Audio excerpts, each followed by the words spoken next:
دیکھتی آنکھوں اور سنتے کانوں کو میرا سلام۔ ناظرین، آج وہ یوٹیوبرز جو پریشان ہیں کہ ہمارے فالورز بڑھ نہیں رہے، یا وہ یوٹیوبرز جو اپنے فالورز اپنے سبسکرائبر تو کافی بڑھا چکے ہیں لیکن ان کی ارننگ جو ہے وہ ڈے بائی ڈے ڈیکریز ہو رہی ہے، تو میری یہ ویڈیو صرف ان لوگوں کے لیے ہے کہ آپ کی ڈیکریز کیوں ہو رہے ہیں، آپ کے فالورز آپ کے ویورز جو ہیں وہ ڈیکریز ہو رہے ہیں، جس کی وجہ سے آپ کی جو انکم ہے وہ ڈیکریز ہو رہی ہے۔ تو لہٰذا میرے تمام یوٹیوبرز میری بات یہ غور سے سنیں کہ انکم ڈیکریز ہونے کی وجوہات کیا ہیں اور آپ کے جو ویورز ہیں وہ ڈیکریز ہونے کی وجوہات کیا ہیں۔ تو ناظرین، آپ نے وہ کچھوے کی کہانی تو سنی ہوگی کہ کچھوا سو جاتا ہے اور خرگوش سو جاتا ہے اور کچھوا ریس جیت جاتا ہے۔ خرگوش جو ہے وہ سو جاتا ہے اور کچھوا جو ہے وہ ریس جیت جاتا ہے۔ دوبارہ خرگوش کچھوے سے کہتا ہے کہ دوبارہ شرط لگاتے ہیں، تو اس طرح سے دوبارہ شرط لگائی جاتی ہے، تو خرگوش جو ہے وہ سوتا نہیں ہے اور خرگوش ریس جیت جاتا ہے۔ پھر دوبارہ دونوں موٹیویٹ ہو جاتے ہیں، دونوں میں یہ ہمت پیدا ہو جاتی ہے، طاقت پیدا ہو جاتی ہے کہ ہم جیت سکتے ہیں۔ تو وہ ایسا کرتے ہیں کہ دوبارہ کچھوا کہتا ہے خرگوش سے کہ دوبارہ شرط لگاتے ہیں ایک دفعہ، پھر یعنی کہ تیسری دفعہ شرط لگاتے ہیں۔ تیسری دفعہ شرط لگائی جاتی ہے لیکن راستہ چینج کر لیا جاتا ہے، یعنی کہ جو منزل ڈیسائیڈ کی جاتی ہے وہ اور ہے اور راستہ بھی دوسرا ہے۔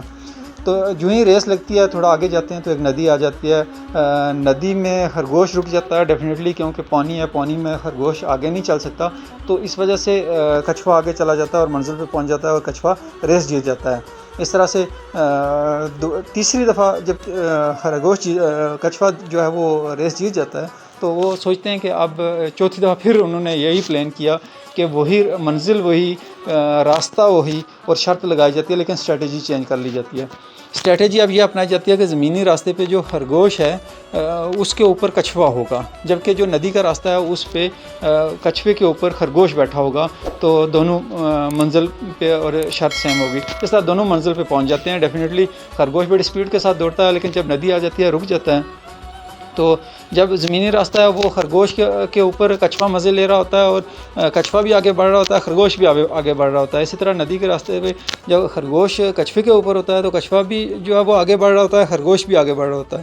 اس طرح دونوں منزل پہ پہنچ جاتے ہیں۔ تو ناظرین، آپ بھی اپنے ارد گرد اپنے ویورز جو ہیں وہ ایسے بنائیں جو آپ کے ساتھ لانگ ٹرم، جن کی جو اسٹرینتھ ہے وہ آپ کی طاقت بنے اور جن کی جو ویکنیسز ہیں وہ آپ کی اسٹرینتھ ہوں، کیونکہ اگر کسی کی کوئی ویکنیس نہیں ہوگی اور وہ آپ کی اسٹرینتھ نہیں بنے گی تو پھر آپ ڈیفینیٹلی وہ آپ کو اسکپ کر جائے گا، آپ کو چھوڑ جائے گا۔ یہ دنیا جو ہے وہ دوسرے کو آپ پہ جب تک کوئی آپ پہ ڈیپینڈنٹ نہیں ہے وہ آپ کے ساتھ چلے گا نہیں۔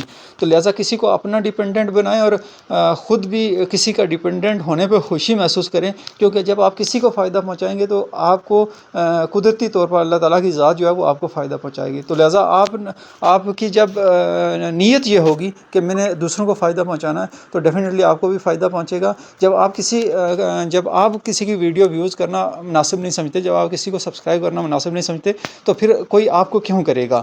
تو لہٰذا آپ اپنے سے پہل کیجئے اور آج سے آپ یہ نیت باندھیں کہ ہم نے دوسروں کو سبسکرائب کرنا ہے، دوسروں کو ویوز کرنا ہے، دوسروں کو جو ہے وہ اوپر اٹھانا ہے۔ جب آپ کسی دوسرے کو اوپر اٹھاتے ہیں تو خود بخود آپ بھی اس کے ساتھ اوپر اٹھتے رہتے ہیں، اور جب آپ کسی کو جو ہے وہ کسی کی ٹانگیں کھینچیں گے، جب آپ کسی کو ڈیگریڈ کرنے کی کوشش کریں گے، جب آپ کسی کو گرانے کی کوشش کریں گے تو ڈیفینیٹلی پھر آپ بھی گر جائیں گے۔ تو لہٰذا آئیے نیت باندھیے اور ایک دوسرے کا ہاتھ پکڑیے اور یوٹیوبرز ایک دوسرے کو فائدہ پہنچائیں، اور یہ ایک اچھا پلیٹ فارم ہے جس سے آپ ایک اچھی ارننگ کر سکتے ہیں اور لاکھوں میں آپ گھر بیٹھے ارننگ کر سکتے ہیں۔ لیکن اس کا واحد طریقہ کار یہ ہے کہ آپ دوسروں کو ڈاج کرنا چھوڑ دیں، دوسروں کو ٹیز کرنا چھوڑ دیں، دوسروں کو ٹارچر کرنا چھوڑ دیں، اور جب آپ دوسرے کو فائدہ پہنچائیں تاکہ آپ کو بھی فائدہ پہنچے۔ میں اسی پہ ختم کرتا ہوں۔ وما علینا الا البلاغ المبین۔